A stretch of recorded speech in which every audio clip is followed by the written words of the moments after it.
Stop पर जो अभी ज़ेरे तामीर है, अरबों रुपए के बजट से तामीर होने वाला ये टर्मिनल अभी ज़ेरे तामीर ही था कि तनोलियार में मामूली सी बरसात 50 से 80 मिलीमीटर की बरसात से ये आप देख सकते हैं कि दीवार जमीन पोश हो चुकी है। जैसा कि मेरा कैमरामैन आपको दिखा सके कि अभी टर्मिनल ज़ेरे तामीर ही था, इस्तेमाल हुआ नहीं और ये दीवार मुकम्मल जमीन पोश हो चुकी है। कहने वालों का कहना है ये दीवार बरसात की वजह से जमीन पोश हुई है, मगर ज़ाहिरी हालात बताते हैं कि ये दीवार बरसात की वजह से नहीं बल्कि करप्शन की वजह से जमीन पोश हुई है। जैसा कि आप देख रहे हैं ये मुकम्मल दीवार शुरू से आखिर तक पूरी एक साथ जमीन पोश हो चुकी है। अरबों रुपए के बजट से तामीर होने वाली दीवार अभी तनोलियार के शहरियों ने इस्तेमाल भी नहीं किया था। ये टर्मिनल ये मुकम्मल जमीन पोश हो चुका है।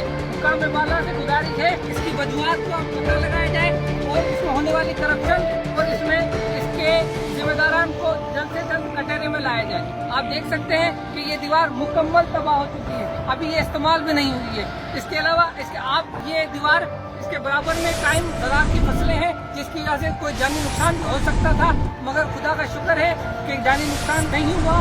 मगर ये दीवार की मुकम्मल आप शुरू से आखिर तक तबाह है।